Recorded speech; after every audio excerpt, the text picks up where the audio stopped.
na pinaparanas, pinagkakalog mo sa bawat isa sa amin, Panginoon. Amen. Kawitin natin, Jesus, salamat. Jesus. Jesus, salamat. Oh Diyos, salamat. Mananatili kang tapat, ibinigay mo ang lahat, kulang ang buhay ko. Pati ang mundo, pati ang mundo, sa laki at hawak ng pag-ibig mo. Ulitin natin, Jesus, salamat. Jesus, salamat. O Diyos, salamat. O Diyos, salamat. Mananatili kang tapat, mananatili kang tapat, ibinigay mo ang lahat, kulang ang buhay ko. Pati ang mundo, pati ang mundo, sa laki at hawak ng pag-ibig mo. Hindi namin dakila ka, dakila ka, dakila ka, Panginoon, dakila ka, dakila, dakila ka, pag-ibig mo, pag-ibig mo, dakila ka, Panginoon, dakila ka, dakila ka, dakila ang pag-ibig mo. Oh, Jesus. Jesus, salamat. Jesus, salamat. Diyos, salamat. Diyos, salamat. Mananatili kang tapat, ibinigay mo ang lahat, kulang ang buhay ko. Pati ang mundo, sa laki at hawak ng pag-ibig mo.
ng Panginoon. Pigit natin ang mata natin. Tayo magpasalamat. Yes. Aawitan kita at pupurihin,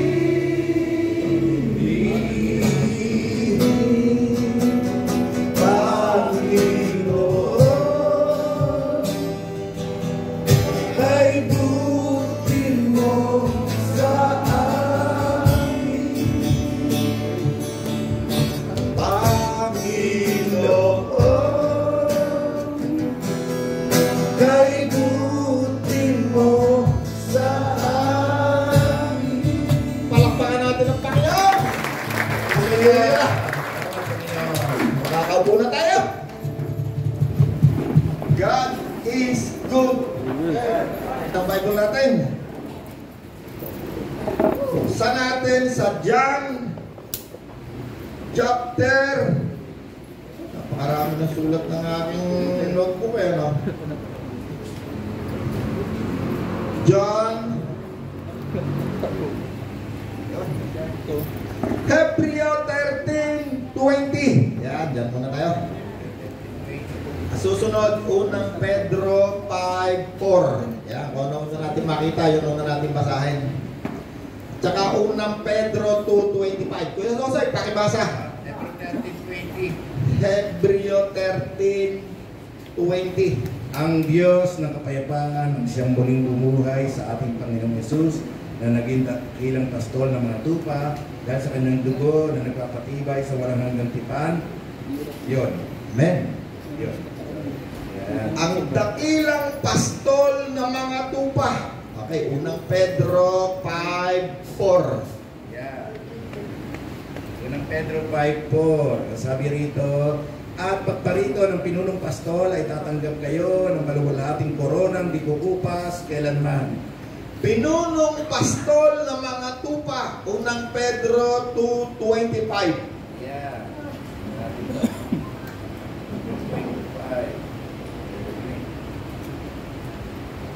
Sapagkat kayo ay tulad ng mga tupang naligaw, ngunit ngayon nanumbalik kayo na upang sumunod sa pastol at tagapangalaga ng inyong mga kaluluwa. Tayo ay katulad ng mga tupang nangaligaw. Subalit ngayon, tayo'y tinipon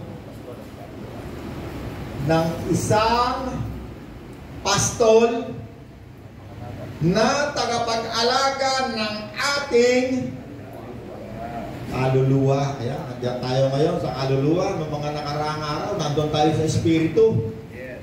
Ngayon, pumunta na tayo sa kaluluwa ni Nanay Pachi, kaluluwa ni Tatay Obed. No, tayo no? Ito ang pinakamahalaga, no? Na alam ng isang tao na ikaw ay isang nilalang, hindi lamang katawan. Kasi pag hindi mo nalaman yan, magpapalenga-lenga buhay mo rito sa mundong ito. So, ang gagawin natin, katulad ng ginagawa namin ni Atty. Nung araw, ano? Anong trabaho ni Atty. Nung araw? Pasaway, ano? Pasaway sa baryo. Laging laman ng barangay, ano? Patutakon dito. Ano yun, Atty. O ngayon, nung nakakilala kay Kristo, inalagaan ng kanyang kaluluwa, ngayon, abogado na. Hindi lamang pastor. Yung salitang pastor, hindi mo naman matatagpuan sa Bible yun pastor. Ang mga nagpapakain ng salita ng Diyos, ang tawag sa kanila ay katulad ng isang pastor na nag-aalaga ng hayop. No, yung tupa, hindi natin maintindihan dito sa Pilipinas yan kasi dito sa Pilipinas, wala yung natural na tupa, pero ngayon meron na. Ang pinapastol natin nung araw, yung mga baka, kalabaw, kambing. Ngayon, tayong mga hindi pa nakakakilala kay Kristo dati, sabi doon sa ating binasa, kasi lahat ng pinag-uusapan natin dito, nakasulat sa Bible. Hindi tayo nag-uusap dito ng kuro-kuro ko lang o idea ko lang. Lahat ng ating pag-uusapan dito, tungkol kay Kristo. Bakit? Kapag tayo nagtipon, ang pinag-usapan natin ay si Kristo. Nasaan si Kristo? Nasa kalagitnaan natin. Present siya ngayon. No, kaya sabi ko sa inyo, pag tayo magpapasalamat sa Panginoon, nakakahiya na nakasimangot tayo. No, yun lamang ating malinaw na mata, malakas na bugong-bugong, kaya tayo nakarating dito. Sapat na yun para tayo magpasalamat sa Panginoon. Ano tayo? Ito naman ang mga gwapo ng aking biyanan, no? Parang binatang sapat na yan para ang Diyos pasalamatan mo. No, dahil kung ikaw ay nasa bayan, sumakit ang tiyan mo, ay hindi ka makakapunta rito. Naliliw-liw kang ganyan. Dapat na ikaw ay nakarating dito, meron kang sapat na dahilan para ang Diyos ay pasalamatan natin. Kaya ngayong umaga, yung bagay na ating pinag-uusapan dito ngayong umaga, ang tawag ko dito ay mainit na tinapay. Mainit na tinapay sapagkat kapirasong salita lamang ni Kristo, yan ay sapat para ang kanyang mga tupa ay maging malakas sa buong maghapon. Yes. Ang salita ni Kristo ay pagkain ng ating kaluluwa. Yeah. Yung isip, isa yan sa bahagi ng kaluluwa. Amen. Hindi makakapunta rito si Nanay Pachi kung wala yung pag-iisip. Yeah. Ang isip, bahagi ng ating kaluluwa. Kaya napakahalaga na mayroong nagpapastol sa ating pag-iisip. Kapag walang nagpapastol sa ating pag-iisip, ibig sabihin, walang nagpapakain. Nakakita na ba kayo ng hayop? Nasa basura, kain ng kain, kahit anong makain, kahit basura kinakain. Atay, nakakita ka dyan yung mga... Ang aso, hindi yung pinapastol eh, kaya ang halimbawa rito, tupa. Hinalimbawa tayo sa mga tupa. Nakita tayo dyan, isa yung kambing, may mga nag-aalaga dito ng tupa eh. Walang nagpapastol, kahit sa basura kain siya ng kain, kahit anong makain niya, kinakain. Ang mga tao, hinalintulad ng Diyos sa mga tupa. Pag walang nagpastol dyan, kung anong datnan mo dito sa mundong ito, yun ang gagawin natin. Kaya tayong lahat, naratnan tayo ng Panginoon, naawa sa atin ng Panginoon, puro tayo sakit kasi kain tayo ng kain, kahit anong makain natin sa basura, kinakain natin, kahit anong magawa natin, ginagawa natin. Nakita tayo ng Diyos, kawawa kalagayan ng mga tao. No, isa na nga dyan, si attorney na ngayon, attorney na, si pastor na ngayon, Kuya Sose na. At marami pang iba. Salamat sa Panginoon. Ako'y nakatagpo rin ng isang mabuting pastor, si Kristo. No? At ngayon, pag-usapan natin, paano tayo pinapastol ng Diyos?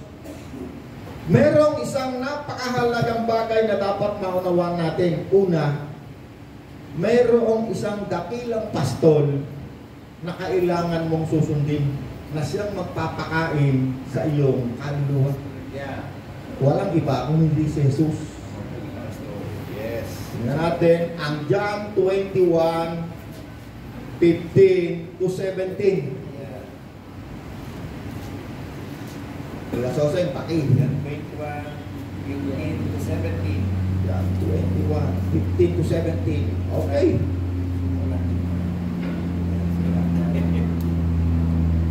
Pagkakain nila, tinanong ni Jesus si Simon Pedro, Simon, anak ni Juan, iniibig mo ba ako ng higit sa mga ito? Opo, Panginoon, alam ninyong mahal ko kayo.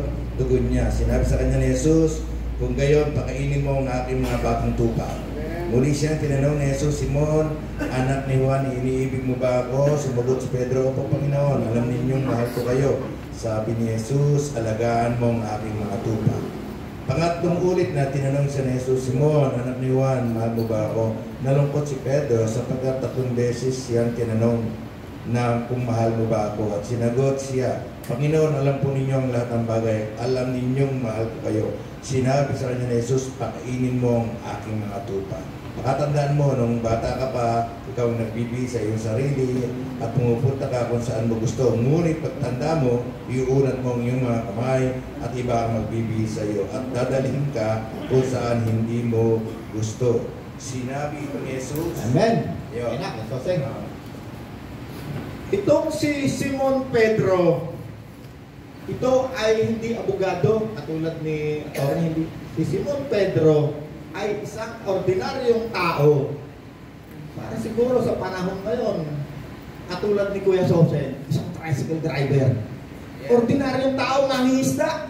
Kasi wala naman kasi dagat dito, kaya marami rin mangingisda rito, no? Ang Panginoon kasi gumagamit yan ng mga halimbawa na naiintindihan ng mga tao. Siyempre, kung gamitin ko yung kamelyo, baka hindi natin maintindihan, wala rito ang kamelyo. Si Simon Pedro ay isang disipulo ng Panginoon. Ibig sabihin, tagasunod disipulo. Nung buhay pa ang Panginoon, siya ay kasakasama lagi ng Panginoon. Kasakasama. Itong ating binasa na to, ang Panginoon ay namatay na at muli nang nabuhay. Pero nandito pa rin ang Panginoon. 40 days, nandito pa rin siya. Ang Panginoon to, huwag natin gagayahin ng Panginoon kasi malimit. Pagka nabasa natin ang Panginoon dito sa Bible, akala natin lahat ganun eh. General, hindi ganun. Kailangan maintindihan natin ang Bible kasi kung itutulad natin ng sarili natin sa lahat ng nababasa natin, maaaring magkaroon ka ng maling pagkaunawa o paniniwala. Ang Panginoon, 40 days, after na siya muling mabuhay, nandito pa siya, kasama pa rin niya yung kanyang mga nagpapakita sa kahit sa kanya gustong pumunta. No? Sabi nga rito sa dulo kung isusulat pa ang lahat ng ginagawa ng Panginoon, wala nang Bible na kakasulatan kasi ang Panginoon patuloy na gumagawa hanggang sa mga oras na ito. Sabi dito wala nang paglalagyan ng isusulat kung isusulat lahat ng ginawa ng Panginoon. Kasi hanggang ngayon, ang Panginoon ay buhay at siya'y gumagawa. Gumagawa siya noong panahong ito at hanggang sa mga panahong ito ngayon sa kasalukuyan, siya'y gumagawa sa buhay nating lahat. Niwala kayo? Kaya no? Panginoon nga, nung isang beses lang, gumaling ang sakit ni tatay, ano? Pupunta na ako ospital, hindi na. Tatay, halika tayo, manalangin muna tayo sa Diyos. Hingi tayo ng awa. Sa pangalan ni Jesus, Lord, pagalingin mo. Kinabukasan, nandito si tatay, kaya ako dapat ay nasa ospital kahapon. Kaya ako nandito ngayon, salamat Panginoon.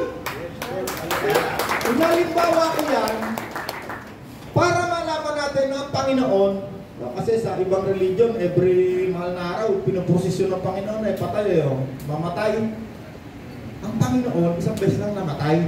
Hindi na siya namatay kailanman. Isang beses din lang siya nagkatawang tao. Hindi siya nagkatawang tao ng 2-3 beses. Isang beses lang.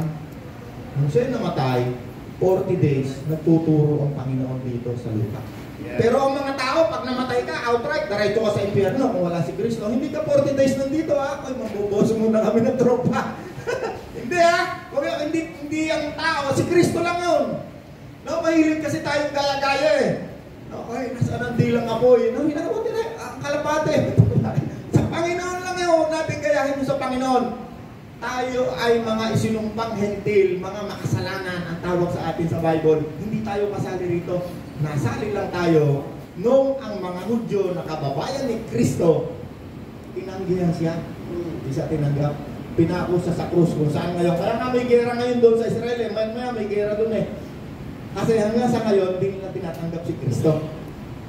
Kaya bahagi ng sumpa sa kanila. No? Pag umalis ang Panginoon, sabi ng Panginoon sa Israel, Jerusalem, Jerusalem, naapag ako sa iyo.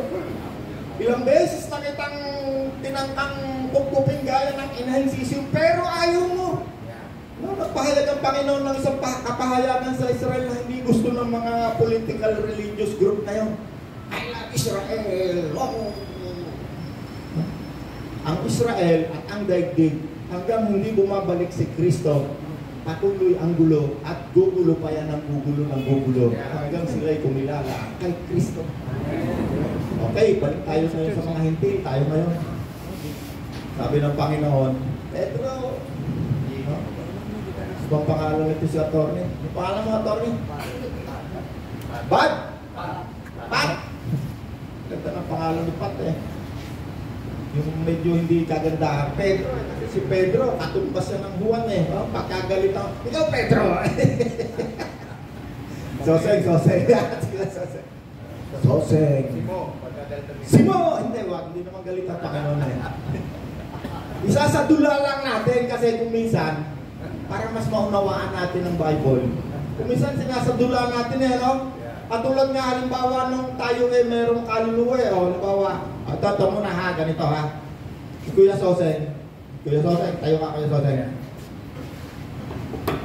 Espiritu, yung ating pinag-usapan ng 3 buwan, Pastor, saglit lang, para mas maunawa natin, sa kaluluwa tayo ngayon Yeah. Kaluluwa, isang tao lang yan, si Kuya Soseng, na tao, laman. Espiritu ng tao ha, wala pa muna si Kristo ha. Si Kuya, mukhang kaluluwa to Kuya, halika tumayo ha. Kuya Turay, kung minahalimbawa ko hindi, mapapabuhay na si Kuya Turay. Katawan! Yeah. Yan lang yung nakikita natin sa tao. Yes. Kaya ikaw man ay believer o unbeliever, ang makikita mo lang ng katawan. Yeah. Kahit wala pa sa iyo si Kristo, makikita mo lang katawan. Okay, ito ngayon yung kanyang espiritu. Wala pa si Kristo, hindi pa kasali ha. Katawang espiritu. Sumunod, kaluluwa. At dito pala yung kaluluwa. Yeah. Espiritu. Yeah. Espiritu. Kasi ito, direktang yan ang nagpapagalaw dyan sa katawan. Yeah. Yung pag-iisip, bahagi ng kaluluwa. Yeah. Pag sinabi ng pag-iisip ha, parang maputi yung hita ng ito na. Sabi ng katawan, puti nga. Okay. Para lang makita natin paano gumagalaw yung katawan. Yeah. Hindi yan gagawa ng masama o mabuti kung wala ang kaluluwa. Yeah. Pag-iisip. Okay? Yeah. Ang espiritu, kung wala si Kristo, silent yan, hindi nakikialam yan. Ang tawag sa kanya ay patay na espiritu. Yeah. Patay. Ibig sabihin ng patay, hindi nakikipag-ugnayan sa Diyos. Yeah. Pero pwedeng nakikipag-ugnayan yan sa demonyo. Maraming tao na wala si Kristo, ang espiritu niya, merong kasama. Ang kasama niya ay malimit, masamang espiritu. Yeah. Sino kaya rito mukhang masamang espiritu? Lika. Wala. Arte ka lang. Ang masamang espiritu, sabi ng Bible, yan ay paggalagala sa daigdig naghahanap ng masisila. Yeah. Hindi ko invento yan, hindi ko invento, ang daming verse yan. That's Peter 5. Pag wala ang espiritong mabuti, ang tawag doon Holy Spirit, no, para madali natin intindihan, no?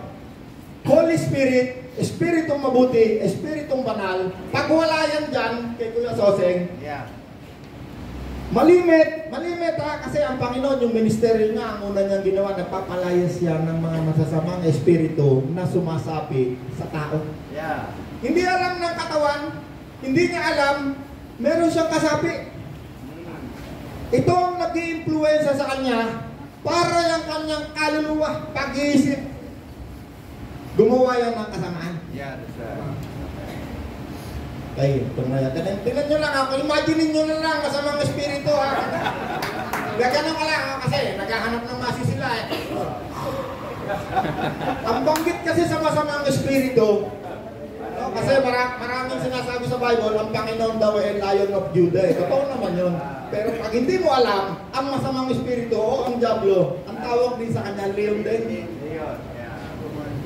Pagala-galang leon na atungal, naghahanap ng masisila. Naghahanap na ng masisila. Ngayon, halika.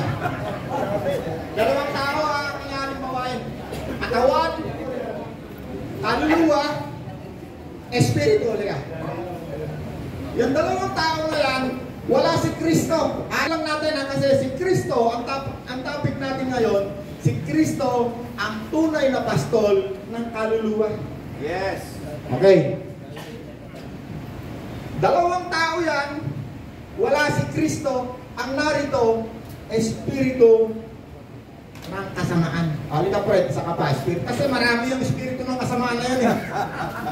Alam mo ko ilan yan? Alam ko ilan ang bilang yan eh. 1/3 ng angel. Yeah. Andito sila ngayon, hindi na sila ngayon nakakapasok sa langit kasi nung namatay si Kristo, sabi ni John the Revelator ng pahayag, nakita ko ang pagkahulog ni Satanas, parang bigla. Hindi na siya pinayagan pang pumasok doon kahit kailan. Kasi panahon ni Job, pumapasok siya sa langit eh. Ay, susi na yan. Naglilingkod sa kanya kasi yan eh, hindi ka mo yan. Ngayon, hindi na.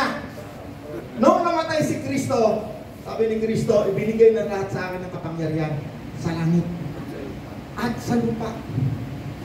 No? Kaya sabi ng Panginoon, humayo ka pa! Ipangaral mo, salita ng Diyos! Bakit? Sabi ng Panginoon, kaya naman tawag. Yung masasamang espiritu na yan na pagkalagala din sa daigdig, wala na yan kapangyarihan sa'yo. Nandiyan na yan sa ilalim ng iyong mga paa. Ibig sabihin, ikaw na may kapangyarihan ka. Okay. Alapakan natin ang Panginoon. Yung lahat ng sinasabi ko na yan, nakasulat sa Bible yan. Kaya pag tayo nag-Bible study, ang tawag Bible study. No? Direkta tayong kumakain ng tinapay na mainit sa kamay ng Panginoon. No? Hindi yung tinuro lang na eskwelahan ni Pat, ni Bishop, hindi. Diretso tayo dyan. Kasi pag dumaan yan sa eskwelahan, nagkakaroon ng libadura yan. Yung sabihin, nalalagyan niya ng pangaganda para pumabor sa kanyang grupo. Okay, balik tayo ngayon. No? Ay, masama espiritu, dito ka. Ay, masama espiritu, ikaw. Ito, malapit to masama espiritu. Ito, no? Ay, dito, makasabi ka sa drama eh. Para mas maunawa natin. Nung dumating si Kristo, pagbasahin niyo yung Bible, ang unang ginagawa ni Kristo, pag yung mga tao nasa loob ng simbahan, ng mga sinagoga, ang unang gagawin ni Kristo, nagpapalayas ng masasamang espiritu na kasapi ng mga tao. Hindi wala malay yung tao, hindi niya alam. Pero yung masamang espiritu na kasapi, kung meron mang sumapi, alam niya kung sino si Kristo. Nagsisisigaw nga yan, yan nga ang gusto mag-preach eh. Yan yung anak ng Diyos. Pero ayaw ng Diyos, bakit? Lahat ng masama, sabi ni Kristo, wala kayong bahagi sa gawaing banal. Walang bahagi. Okay, kaya kailangan, bago yan magkaroon ng bahagi sa gawain ni Kristo, dan yung verse natin noong nakaraang linggo, ang isang taong lumalayo sa kasamaan ay katulad ng isang natatanging gamit sa loob ng tahanan na hahandang gamitin ng may-ari sa isang tangi at banal na gawain. Okay, pag wala si Kristo, hindi ka karapat-dapat gamitin sa isang tangi at banal na gawain. Katulad nito. At tulad nito, every time magpipreach si pastor sa loob ng simbahan o magbabahagi ng salita ng Diyos, ang tawag doon, banal na gawain. Every time si Kuya Sosing ay pupunta magbibigay ng tulong sa mga tao, ang tawag doon, banal na gawain. Okay. Itong dalawang taong ito, nung wala si Kristo, ang pinapaniwalaan lang yan, kung ano yung nakita niya sa paligid niya, yun na. Kung ano yung paniwala ng iba, sinalin sa kanya, yun na. Kung ano yung nakita niyang ginagawa ng mga tao, yun din ang gagawin niya nung wala si Kristo. Yan ang ating buhay dati. Pag may inuman, magkipag-inuman tayo na. May mananakaw, nanakawin natin yan. Bakit? Lahat ng gusto ng katawan na yan, pag hindi na kayang gawin yan, gagawa ng masama yan para lang masunod yung gusto ng kanalaman. Nung wala si Kristo, okay, ngayon, merong isang nangaral ng salita ng Diyos. Pastor po ba kayo? Pastor? Ito nga sa pangalan niyo po. Pastor Noel. Ay, kapangalan pa ng mga pastor ng mga nandito eh. Ay, dumating ngayon si Pastor Noel. Pastor ha, itong pastor na ito, tumanggap kay Kristo, isunugo ni Kristo. Kasi kung hindi naman siya isusugo ni Kristo, walang makangaral eh. Sabi ng Bible eh. Isinugo ni Kristo, nangaral ng mabuting balita. Si Jesus ay dumating na, binigay na ang inyong buhay para kayo patawarin sa inyong mga ginagawang kasamaan. Nakarinig ng mabuting balita, sumampalataya. Di ba yan yung ating lagi sinasabi, no? Walang sasampalataya kung walang maririnig. Walang mangangaral kung walang isusugo. Nakarinig ng mabuting balita, nagsisi. Okay, kaya ko hinahalin tulad yan ay dula, yan ang ating buhay. Kung ikaw ay tumanggap na kay Kristo, panuorin mo. At kung hindi ka pa tumatanggap kay Kristo, andito ka din. Binayaran ng kasalanan, narito si Kristo upang ikaw ay bayaran. Tumanggap kay Kristo, nagsisi. Nagsisi ha? Teka muna, nasaan si Kristo? Si Kristo, ito si Kristo, hindi rin nakikita ha. Ang nakikita lang natin yan, talagang katawan. Katawan lang nakikita natin. Lahat ng mga bagay na nandyan, spiritual din natin nakikita. Kailangan malaman natin yan kasi kung gaano katotoong may katawan, meron din espiritu, kaluluwa. Yan ang malimit, hindi natin alam. Kaya nagkakalenga-lenga ang buhay natin. Natulad natin dati ni Papa. Okay, nangaral. Ipinapangaral ni Pastor Noel tungkol kay Kristo, pagmamahal. Ito si Kristo ha. Si Kristo hindi natin nakikita. Ang tawag sa kanya ay Espiritu ni Kristo. Hindi nakikita. Amen. Wala rito ang katawan ni Kristo nasa langit, hindi nakikita. Amen. Okay. Sabi ng Panginoon, ang nagsasalita sa iyo ay ang Diyos. Lahat ng mga ngaral, pag yan ay nangaral, sabi ng Diyos, sabi ng Panginoon, huwag kang mag-alala. Ibibigay sa iyo ang dapat sabihin pag nandoon ka sa kalagitnaan nila. Nangaral. Itong isa, nagsisi, itong isa ayaw. Kasi ang Espiritu ni Kristo, hindi yan namumoses katulad ng demonyo. May kasapi kasapi pa lang yan. Merong demonyo na talagang namumoses. Okay, malupit na demonyo. Ikaw, halika. Halika. Hindi pa nangangaral ha. Ito, mas malupit yung demonyo to. Sampo lang to, pare ko ya. Mukha ka ng anghel ngayon. Si Kristo ang kasama mo, okay. Merong mga demonyo malulupit. Nasa Bible yan. Nasa Bible yan. Yung mga tao kung minsan pinuposes niya, meron dyan sa Bible na pinoses. Wala na, nakatira na kung saan sana. Sinusugatan ng sarili, nagsisisigaw, nawawala. Wala na. Bakit? Kasi pinoses. Pinoses ng iba-ibang espiritu. Okay, ibig sabihin, yung espiritu na katawan, kaluluwa, pinoses. Ibig sabihin ng pinoses, minalan na siya ng sariling pasya. Pinoses. No, marami sa Bible na poses. Ang Panginoon, malimit, nagpapalayas ng mga poses. Merong mga nakatira na sa libingan, kung ano-ano na ginagawa. Meron namang hindi pa halata. Ang ginagawa niyan ay, ikaw, Pachi, itong nangyayari sa isang linggo, makakapulot ka ng ginto. Meron. Yung babae, poses yung bata. Poses yun. Na nagalit si Pedro kasi itong poses na bata, siya ay lingkod ng kataas-taasang Diyos. Kahit saan pumunta si Pedro, di ba sabi ng Panginoon, ang hindi banal, walang karapatan sa gawain ng Diyos. Nagalit si Pedro, lumayas ka. Si Pablo, nung lumayas na yung espiritu ng kasamaan doon sa babaeng pinoses, ang tawag ngayon natin dyan, kung ikaw ay albularyo, ikaw ay manghuhula, ikaw ay manghihilot, ang tawag nila dyan, mabuti, kaibigang espiritu. Minsan ako, muntik ako magkaroon ng mga kaibigang espiritu mabubuti daw eh. Buti na lang, pinalaya ako ng Panginoon. Okay. Ngayon, andyan yung malulupit, andyan lahat. Kaya kung minsan, pag gumagawa tayo ng kasamaan, sarap na sarap pa tayo. Bakit? Kalimitan, ang ating mga katawan, mayroon tayong kasapi. Hindi man yan nakatira, pero malimit yung kasapi. Yan ang nag-i-influensya. Yung espiritu ng masama, nakasama kasapi ng kanyang espiritu, parang tinakita, yan ang nag-i-influensya sa kanyang pag-iisip. Kaya ang kanyang katawan, pag masama ang influensya, natural yan, masama ang gagawain. Yes, right. Amen? Okay yun. May naunawaan tayo, no? Okay. Isa pa lang ito ng ating tungkol sa kaluluwa. Nangaral si Pastor Noel, sinugon ni Kristo ang espiritu niya. Sabi ni Pastor Noel, sino sa inyo gustong tumanggap kay Kristo? At tumaas ang kamay ni Kuya Jose. Nanalangin, Panginoon, patawarin mo ako. Linisin sa aking mga kasalanan. Tinatanggap kita ngayon, Panginoon. Mula ngayon, ikaw na ang aking Panginoon. Okay. Papasok ngayon yan. Hindi dyan, makikipag-isa sa kanyang espiritu. Ang kanilang espiritu ay naging isa. Pakita nyo yung tubig pag pinaghalo mong gano'n. Kasi ang espiritu, hindi mo kayang i-describe yan. Yan ba'y tubig, yan ba'y usok, yan ba'y... Hindi naman dinescribe. Pero hinalintulad sa maraming bagay. Apoy, yan. ang espiritu ng tao, espiritu ni Kristo, naging isa. Bakit? Sinabi ng kanyang pag-iisip, ikaw na ngayon ang aking Panginoon. Pumasok ang Panginoon. Nagpasya. Hindi pinoses ni Kristo. Hindi siya pinoses.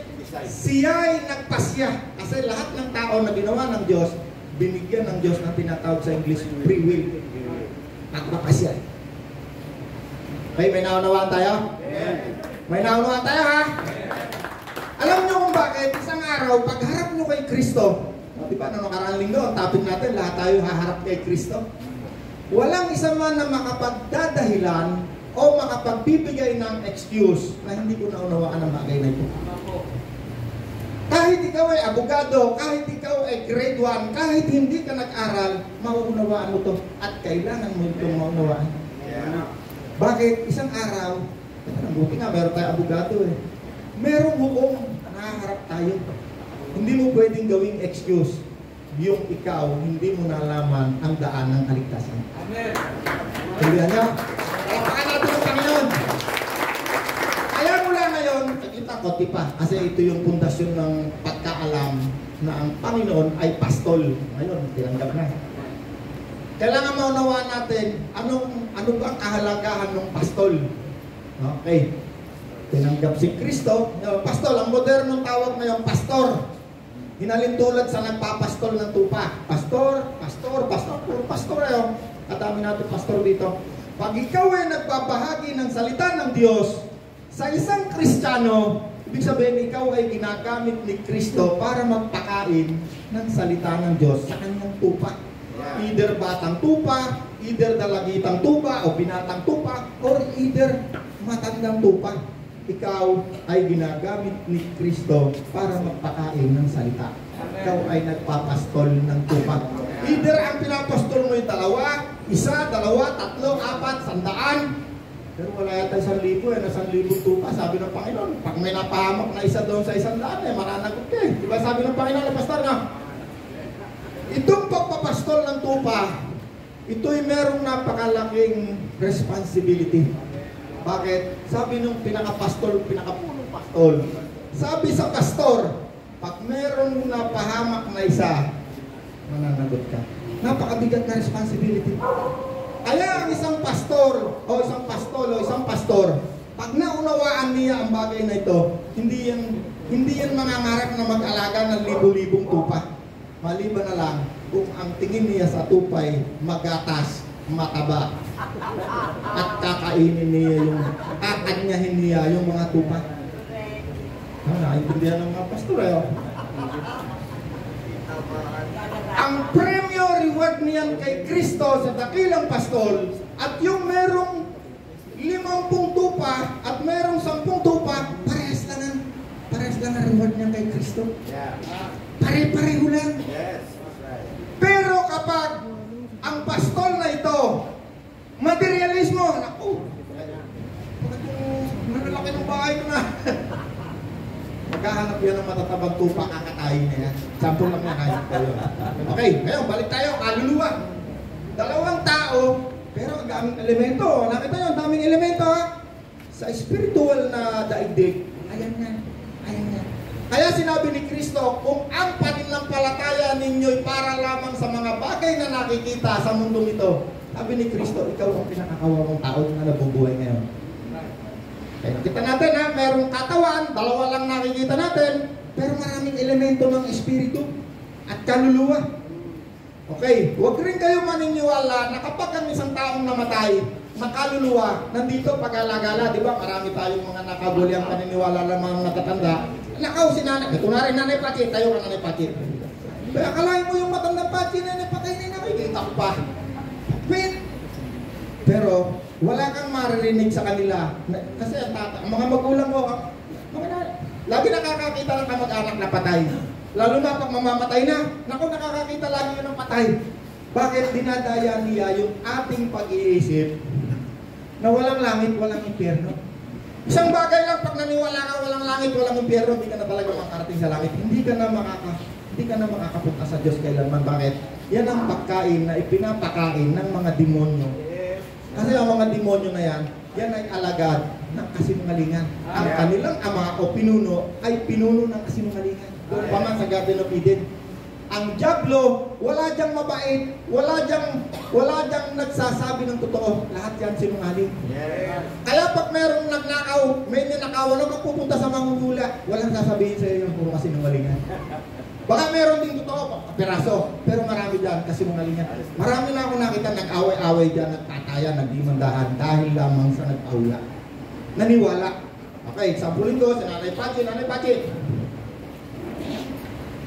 Sabi ng hindi tumanggap kay Kristo, abe, nakakakita nga kami ng mga patay nandito, pag-alagala, ang sarap siguro mamatay. Abe, habang buhay pa ako, kahirap-hirap buhay ko, puro sakit, puro dilubyo, asawa ko nga, parang ako nasa impyero. Abe, ang sarap pala pag namatay pag-alagala.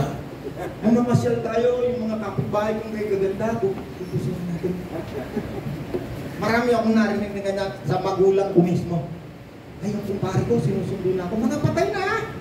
Tatay ko, tay! Pero bago siya namatay, tumanggap kay Kristo, nagpag-bautismo.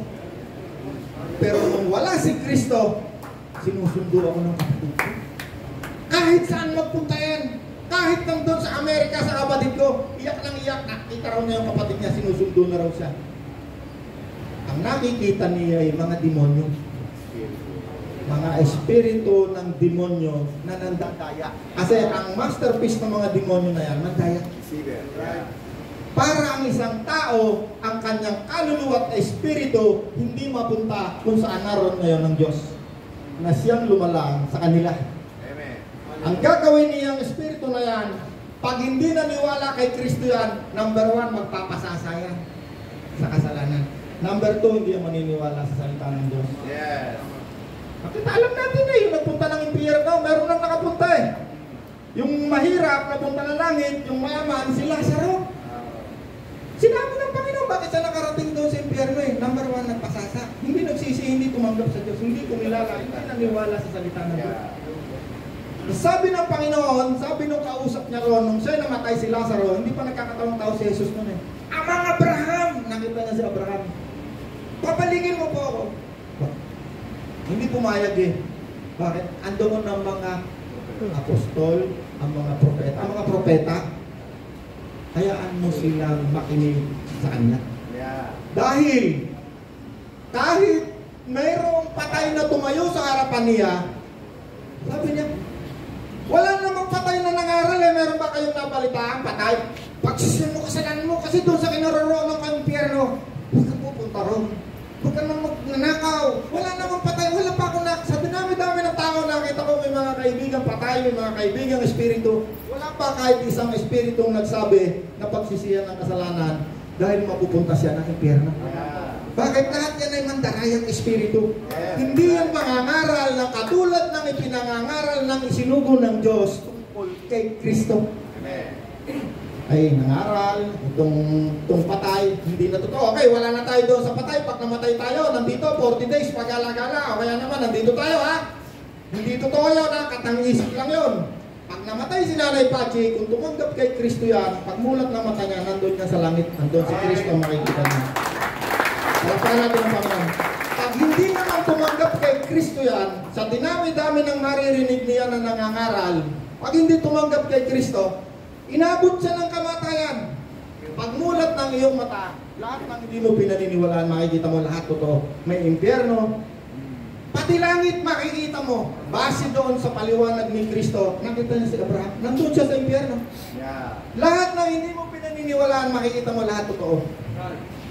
Pero nandun ka na sa impyerno, wala ka ng chance para ikaw ay magsisi. Hindi totoo na mayroong buhay na pinapabalik. Hindi ko alam kung mayroon ng pinabalik. Pero sa akin pagkaalam sa Bible, walang pinabalik. Bakit kailangan pabalikin? Eh nandyan ang mga sinugo ng Diyos, ang damakmak. Hindi kailangan ng patay. Tumanggap kay Kristo, nakipag-isa kay Kristo. Kaya ang sinabi ng salita ng Diyos, ang lahat ng nakipag-isa kay Kristo, isa ng bagong nilalang. Wala na ang kanyang record ng kasamaan, kasalanan, binura. Pagharap niya kay judge, attorney judge, no? Kung judge na, malapit na yung maging judge yan. Ang makikita ng judge, si Kristo, ay hindi ka na kailangan hatulan doon. Yes. Hindi nalilitisin. Wala nang paglitis. Kung si tatay ay hindi tumanggap kay Kristo, haharap yan kay Kristo kasi bago kanya ilagay sa dagat-dagatang apoy, lilitisin ka, magbibigyan ka ng right to defend yourself. Di ba nakita natin yung itatapon ni Kristo sa kaliwa? Pinagsalita pa ng Panginoon eh. Itatapon na sa impyerno. Sabi ng mga nasa kaliwang ito, di ba po kami nangaral? Di ba nagpalayas pa kami ng demonyo? Sabi ng Panginoon, lumayo ka sa harapan ko, hindi kita kilala. Ikaw na mapaggawa ng kasamaan. Kita nyo, no? Pinagsalita pa eh. Kasi ang Diyos ay God of justice. Diyos siya ng justisya. Wala kang mararanasan sa kanyang paghatol na hindi mo alam. Yes. Tama ba, Torne? Wala naman yung sinasabing pagka wala kang alam, may ligtas ka sa batas ng tao. Hindi rin eh, no? Ignorance of the law. Okay? Sa batas nga ng tao, wala ka pa rin ligtas eh. Pumatay ka ng tao, hindi mo pwede sabihin sa hukom eh. Ginahukom, hindi ko po alam na masama pala pumatay ng tao eh. Ang Panginoon, ang kanyang paraan ng paghatol ay base sa iyong kaalaman.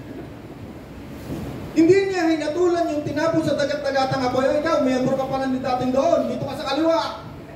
Ay, ikaw, born again. Dito ka sa kanan. Hindi eh. Ang basihan ng Panginoon, eh kung ano yung ginawa.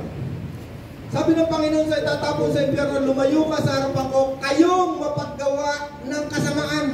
No, inuna niya yung pastor eh, pastor. Palagay ko, pastor eh. Kasi nangaral, nagpalayas ng demonyo. Di ba, wala namang ang believer nagpapalayas ng demonyo, baka samalin siya ng demonyo. Na, pag ikaw ay hindi ka, wala sa iyo si Kristo, huwag kang magpapalayas ng demonyo. Bakit? Ang demonyo, kakagating ka ng demonyo. Ikaw ang papatayin ng demonyo. Yung 8 Esteban, yung anak ni Esteban, ginawa. Nagpalayas ng demonyo kasi yung mga apostol nagpapalayas ng demonyo eh. Nagka-cast out. Nakita ng isang magician, gamitin ko nga pangalan ni Jesus. In Jesus name! Kinagat siya ng mga demonyo. Takbo, hubo, sugatan. O kaya huwag nyo palalayasin yung demonyo. Kung ikaw ay demonyo, ay magkasama kang dalawa. Lalaplapin niya ng bituka mo. No? Maya, tumutugo yung puwit mo, yung bituka mo, yung ilong mo, yung lahat ng dilubyo abutin mo. Pag ikaw ay na kay Kristo, pag may ginagawa sa iyo demonyo, okay, makinig tayo ha. Nakasulat sa Bible to. Ang pangalan ni Jesus na tinanggap niya, nariyan. Ang lahat ng demonyo nasa kanyang paligid, nakikita si Jesus na tinanggap. Okay. Yeah. Takot sila riyan. Dati ako nakakakita ng mga demonyo, yung mga puting babae, nakakita ako niya. Nung hindi wala pa ako kay Kristo. Takot ako kasi isang trabaho ng demonyo, takutin ng tao. Yeah. Nung nakakilala ako kay Kristo, ngayon naghahanap ako ng demonyo, wala na akong makita. Bakit? Takot sa akin eh. Kasi pag nakakita ako ng demonyo, inuutusan ko. Yeah. Bawa nakakita ako ng demonyo, no? Tinira namin apartment doon eh, marami ng demonyo kay Janice. Mga nakakakita ng demonyo. Tumira ako doon eh. Mga demonyo, lumayas kayo rito! Wala kayong marapatan dito. Isang taon wala akong nakita kahit isang demonyo. Yeah. Pero yung mga tumitira doon, takot na takot, ang daming demonyo nakikita. Yeah. Pag tinanggap mo si Kristo, ang isang kapangyarihan mo ay magpalayas ng demonyo. Yes, right. Naintindihan nyo? Yes. Sinabi ng Panginoon sa Matthew 28 yan kayo. Tumanggap kay Kristo, kasama na niya ngayon si Kristo. Bakit? Ginawa niya ang Panginoon. Ibig sabihin ng Panginoon, pag sinabi mong si Kristo ang iyong Panginoon, ang iyong susundin si Kristo. Espiritong mabuti ni Kristo. Doon naman kabila, wala si Kristo, ang masamang espiritu ay kasama niya, no? Sumasapi, paminsan-minsan hindi man poses. Ang nag-i-influensya sa kanyang pag-iisip ay masamang espiritu. Yeah. Kaya kung ano ang tawag sa masamang espiritu, masama rin ang kalimitang gagawain nito. Yeah. Nagiging mabuti lang kung minsan yan, kung yan ay ang tawag doon, pakitang tao. Pag maraming tao, bibigay regalo. Pakitang tao, hindi genuine, hindi totoo. Yung isang taong tumanggap kay Kristo, kahit walang nakakakita yan, papunta pa lang yan doon sa dati niyang ginagawa. Halimbawa, naisipan niya, ako pala si pare. Gagawin ko doon, mag-iinuman. ang Espiritu ni Kristo, ang isang tawag sa Kanya, mataas na tanggulan. Pupunta ka pa lang sa isang lugar, hindi mo alam niya. Magsasalita yan. Ito, i-influensahan niya ang kanyang pag-iisip, paglilinawin ang kanyang madilim na pag-iisip. Yan ngayon na magpapagalaw sa kanya sa paggawa, paglayo sa kasamaan, ngayon paggawa ng mabuti. Ay para lang naintindihan natin anong kondisyon natin ngayon. Nung wala si Kristo, masama. Nung narito na si Kristo, magiging na tayong mabuti, pero hindi ibig sabihin isa ka ng anghel. Andyan pa rin ang napakaraming temptation sa paligid mo. Pero nagdi-decide na ngayon ang kanyang pag-iisip, ano ang kanyang gagawin, malinaw na ngayon. No, kaya sabi ng Panginoon, kung sinasabi mong nakakakita ka na ngayon, hindi lalong ikaw nakakatulang ka na ngayon lalo kasi nakakakita ka na, sabi mo. Nung tinanggap natin si Kristo, ang iyong pag-iisip ay paliliwanagin ng ilaw. Kasi ang isang tawag kay Kristo, liwanag. Papaliwanag yan. Ibig sabihin ng liwanag, hindi literal na liwanag. Yan ay magpapaliwanag sa madilim na pag-iisip. Kung dati hindi mo alam, inuman lang bakit ba masama to? Sigarilyo lang bakit ba masama to? Hindi mo maintindihan bakit madilim ang pag-iisip, hindi mo maintindihan. Pagdating ni Kristo, siya ang magpapaliwanag sa pag-iisip na madilim, paliliwanagan. Ay, pag ikaw ay nanigarilyo, 5 pesos ang sigarilyo, sweldo mo lang 400, 5 pesos, times 10, 50, 100 pesos, mawawala sa'yo, nanakawang ka ng demonyo. Papaliwanag niya yan sa madilim mong pag-iisip. Pero, ito pa rin na magpapasya. Kung gusto mo pa rin ng kahirapan, okay pa rin, ikaw magpasya. Ay naku, pag nag-inom ka, may babae, pag uwi mo, lasing ka, mag-away kayo mag-asawa. Lahat ng dilubyo papaliwanag ni Kristo kasi siya nagpapaliwanag. Amen. Sa madilim na pag-iisip, kasi yung pag-iisip na yan, hanggang hindi nagliliwanag yan, gagawa pa rin yan ng kasamaan. Akala niya hindi masama. Amen. May naunawaan tayo? Saka natin ang Panginoon. Nakaupo na tayo. Woo! Palagay ko, mahaba-haba ulit itong topic natin ito, no? Ang pinakamahalaga, no? Teka, konti na lang, ha? Hindi ko bibitawan to, konti na lang. Tingnan ninyo, no? Sabi ng Panginoon, mahal mo ba ako? Yeah. No? Si pinalitan ko pangalan ni Pedro, so Sen, mahal mo ba ako? 3 beses yan tinanong Yes. No? Tingnan nyo, napakahalaga.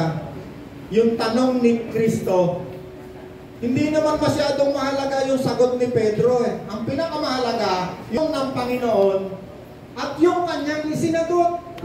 Yeah. Anong isinagot ng Panginoon? Pakainin mo ang aking mga tupa. Feed my lamb, feed my sheep. Yan ang sagot ng Panginoon, 3 beses Yeah. Bakit? Kasi alam ng Panginoon na maraming magkukunwang mga impostol, mga kunwari pastol, pero hindi magpapakain ng mga tupa. Pagpeke ang mga pastol, imbis na magpakain yan sa mga tupa, sa mga batang tupa, kakainin niya yung tupa. Yeah. Pati yung mga gatas ng tupa. Kasi sa Panginoon, ang mortal sin ng Panginoon, alam niyo ba kung ano ang isang pinaka-mortal sin sa Panginoon? Kunwari, mga pastor. Kapag mayroong isang kaluluwa na pahamak, o kaya ay sinaktan mo, pinabayaan mo, mayroong malaking responsibility ang bawat taong ginagamit ng Diyos para magbahagi ng salita mo. Amen! May natutunan ba tayo ngayong umaga? Okay, tayo tayo. Bago tayo umuwi, kaya nga oras. Ngayong oras na to, kung ano yung ating binasa at nakita, hindi ako ang naghanda nito. Actually, marami akong gustong ituro, pero hindi naman, sinusunod ko lang kung anong gusto ng Panginoon na sabihin natin dito. Kung narinig ninyo ngayon na unawaan ang example na to, every time merong isang pangangaral, ang pinapangaral niyan ay pangangaral ng pagsisisi sa kasalanan at pagtanggap kay Kristo. Kung nais mong tanggapin si Kristo ngayon, very simple. Magpapasya ka lang. hihingi ng tawad sa Panginoon, sa Diyos, ng kasalanan. At tatanggapin mo si Kristo bilang Panginoon. Maniniwala ka na binayaran niya ang lahat ng iyong kasalanan nung siya'y namatay sa krus. Maniniwala lang, faith lang, walang bayad. Ang kaligtasan ngayon, walang bayad. Gagamitin mo lang yung pagpapasya. No, kung narinig mo ngayon ang mabuting balita ng kaligtasan, pwede mong tanggapin si Jesus. Sabihin mo lang mula sa puso mo, Panginoong Jesus. Sabihin mo nang mula sa puso mo, Panginoong Jesus, patawarin mo po ako sa lahat ng aking mga kasalanan. Mula ngayon, ikaw na ang aking Panginoon. Ikaw ang nagbayad, tumubos sa aking mga kasalanan. Tulungan mo po akong mamuhay ng matuwid. Mula ngayon, ako'y matuwid na. Tulungan mo po akong mabuhay tuloy-tuloy ng matuwid sa mundong ito. Ako'y naniniwala na ikaw ang anak ng Diyos. Ikaw ay namatay sa krus upang ako'y tubusin mo. Salamat po, Ama. Mula ngayon ako ay anak ng Diyos at tatawagin kitang Ama kong Diyos. Salamat po, Ama, sa pangalan ni Jesus. Amen.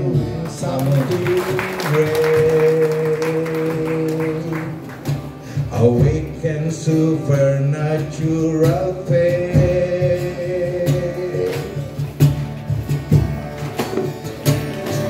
Yahweh Rapha Elohim Shaddai Jireh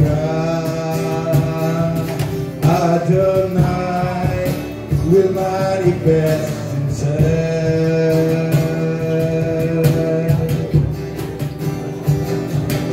Yahweh Rapha Elohim Shaddai